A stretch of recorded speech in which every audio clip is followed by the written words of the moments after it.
17h45 et nous sommes toujours au rendez-vous et en direct sur Grand Île TV. Soyez les bienvenus, nous sommes le mardi 25 mars.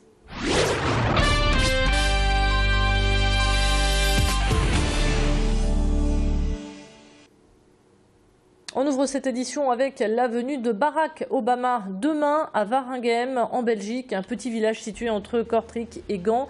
C'est la première fois depuis son élection à la Maison-Blanche que le président des États-Unis se rend en Belgique. Il ira directement au cimetière américain Flandersfield pour y déposer une gerbe en l'honneur des soldats américains tombés pendant la Première Guerre mondiale. Le roi Philippe et le Premier ministre Elio Di Rupo seront également présents. Barack Obama viendra en hélicoptère pour cette cérémonie d'hommage. En attendant, la sécurité est déjà renforcée dans ce petit village où les habitants doivent montrer patte blanche pour circuler. Certains habitants jugent disproportionnées toutes ces mesures de sécurité et d'autres espèrent pouvoir l'apercevoir demain matin, mais les chances de l'approcher sont quasi nulles. Tous les lieux publics sont sous haute surveillance et lorsqu'il ne se déplace pas dans les airs, ce ne sont pas moins de 45 véhicules qui le suivent de très près. Une visite qui chamboule le quotidien des habitants, comme a pu le constater sur place Idil Gunay et Tanguy Lécluse. Eh bien, c'est un honneur, comme on dit. C'est dommage que l'on ne pourra pas sortir de sa maison. Mais en tout cas, j'espère que je pourrai prendre des photos. Car ça n'arrive qu'une seule fois dans la vie. Once in a lifetime, voilà. Barack Obama repartira demain dans la matinée pour être à midi à Bruxelles et nous suivrons bien évidemment pour vous cet événement. Un avenir se dessine enfin pour la Redoute. Hier, nous vous annoncions que la CFDT acceptait avec quelques difficultés l'accord relatif aux mesures d'accompagnement social du plan de modernisation. L'avis de ce syndicat était important et pouvait faire basculer la balance du mauvais côté. Cet accord scelle le plan de cession et évite le dépôt de bilan de l'entreprise. Dans ces longues négociations, tous les syndicats n'étaient pas du même avis. C'est le cas de la CGT qui dénonce un chantage de la part de la direction. La mobilisation ne s'arrête pas pour autant. Les précisions avec Fabrice Peters, joint tout à l'heure par téléphone. On était un peu plus de 200 salariés à être réunis en assemblée générale et on a voté pour l'instant la suspension du mouvement et on verra maintenant dans les jours, les semaines et les mois qui viennent en fonction des annonces qui vont tomber et on pense qu'il y a un certain nombre d'annonces qui vont tomber et qui ne seront pas en notre faveur.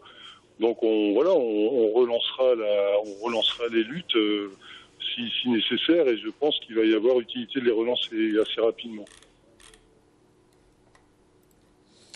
En politique, c'est le grand rush dans les imprimeries pour éditer les affiches et les prospectus, mais aussi les bulletins des candidats qui seront présents au second tour. À Steenvoorde, les machines de Nord Imprime tournent à plein régime. Au total, ce sont entre 120 et 150 tonnes de papier qui vont être transformées ici. Et il faut que tout soit prêt d'ici demain midi. Pour atteindre l'objectif fixé, 48 personnes travaillent à vive allure et tout le monde participe. Dans le carnet client de cette imprimerie qui existe maintenant depuis 1976, il y a plus de 150 candidats. D'autres précisions au micro d'Idil Gunay. On a commandé un stock d'environ 120-150 tonnes exclusivement pour les élections. Donc exclusivement en papier recyclé. Tous nos imprimés, bulletins de vote et professions de foi sont en papier recyclé. C'est une disposition de la loi. Ça rentre à 100% dans la politique d'entreprise qui est dans l'environnement depuis maintenant 5 ou 6 ans, ou même sur nos boulots récurrents. Quand un client nous passe une commande, s'il n'y a pas de spécificité très précise sur le papier, on va deviser sur un papier recyclé. Dans cette édition, nous vous présentons Antelme Hochkorn. Ce nordiste habitant à Ouascal écrit des nouvelles fantastiques et s'inspire de l'île et ses environs pour nourrir ses histoires. Ses livres rencontrent beaucoup de succès. Il a d'ailleurs récemment été le lauréat du prix Masterton qui récompense les œuvres de littérature fantastique. Il était l'invité d'Adrien Lanois ce matin pour nous parler de son recueil Punks Not Dead, un ouvrage regroupant 13 histoires. On l'écoute. C'est un univers en clair-obscur. On va dire qu'il y a des éléments un peu plus sombres, des éléments un peu plus légers. On va retrouver, je pense, un mariage en fait de poésie, d'humour et également de bonne littérature. Moi-même, je suis un grand fan, par exemple, de Pierre Desproges, donc j'aime le bon français et je tâche de rendre service à mes lecteurs. J'apprécie les beaux livres. Moi-même, je suis également lecteur, bien sûr.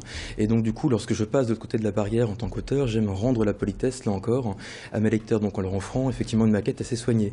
Donc, on va retrouver des illustrations de Loïc Canavaggia, qui est pour moi un illustrateur qui a énormément de talent. J'apprécie en fait des illustrations sur lesquelles on peut revenir une semaine plus tard et trouver encore un luxe de détail qui était passé inaperçu au premier coup d'œil. Après la Zumba arrive la new-yorkaise dancing. Le principe est de danser dans le noir sur une musique house ou hip-hop. Ce nouveau concept, on le doit à 2 chorégraphes nordistes qui espèrent exporter leur projet en France et ailleurs. L'objectif est de danser sans complexe, donc ici il n'y a pas de chorégraphie à apprendre. L'idée est de bouger, de se défouler.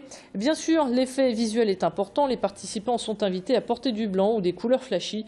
Danser dans le noir apporte un bien-être et décomplexe certaines personnes qui n'ont pas forcément le rythme dans la peau. L'idée était venue justement en 83 où j'avais vu que les discothèques étaient, comment dirais, accessoirisées avec des lumières noires. Et ça m'a donné une idée.